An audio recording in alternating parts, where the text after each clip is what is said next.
Tree trunks can support a diversity of organisms. But does a fatter tree trunk support more species than a thinner tree trunk? If we think of tree trunks as being habitats ecologically isolated from each other, kind of like islands separated from each other in the ocean, then island biogeographical theory would suggest yes, there could be a positive correlation between trunk size and species diversity. Island biogeographical theory would also suggest a positive correlation between invertebrate species diversity and bark complexity, as greater bark complexity potentially increases the number and type of niches that more species can capitalize on, like comparing niche opportunities on a flat island with a mountainous one. And could there be an interaction between trunk size and bark complexity in determining species richness? Then there's the small island impact, a theory developed by Lomolino and Weiser in 2001, which states a minimum island size is required before a positive correlation with species diversity can even occur. So, does that mean tree trunks might be limited by a minimum circumference before we see a positive species richness correlation, if we see any at all?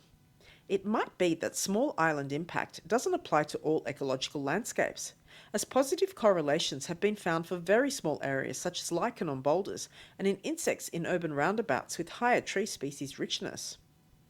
So, why do we care about this question? Well, it would fill a knowledge gap and expand the application of island biogeographical theory to a new ecological context. But it would also have practical application for conservation of urban invertebrate species diversity. We'd know if we need to protect bigger trees to preserve more species complexity, or if it was just the same to have newer, skinnier ones. To find out the answers to my questions, I did a paired block design examining pairs of Melaleuca quinquenervia, also known as the broad-leaved paperbark. It's a common tree in Sydney with a large range in trunk width and bark morphology.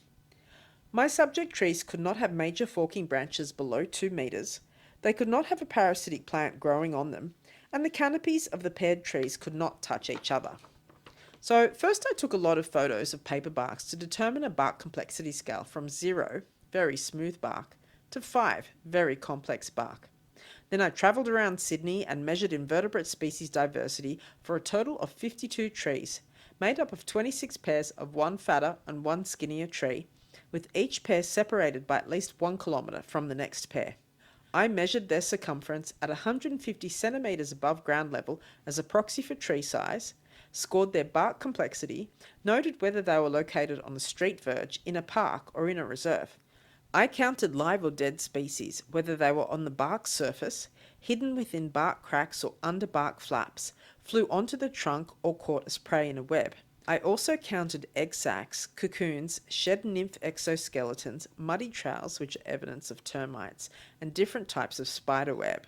I used a probe to gently lift bark and circled each tree 3 times looking for species from ground level to 2 metres high, and wrote them on my data sheets. Then I grouped my data into functional groups: ants, other crawling insects, other flying insects, spiders, millipedes, snails, and then one group of cocoons, eggs, and egg sacs. My hypotheses are that there will be a positive correlation between species richness and trunk size, as well as bark complexity, although I hypothesize that complexity will have a greater influence. I also hypothesize that tree trunks won't need to meet a minimum size threshold. Form a paired samples t-test on the 26 pairs of data if data are approximately normally distributed, or a Wilcoxon signed rank test if data are not, to see if fatter trees have a significantly greater species diversity than thinner trees. But because I didn't have a standard size of fat and thin trees because of the variation in natural tree sizes, I'm also going to perform a linear regression on the 52 individual trees to see if there is a correlation between trunk circumference and species richness, and I'll also do this for bark complexity. Thanks for watching!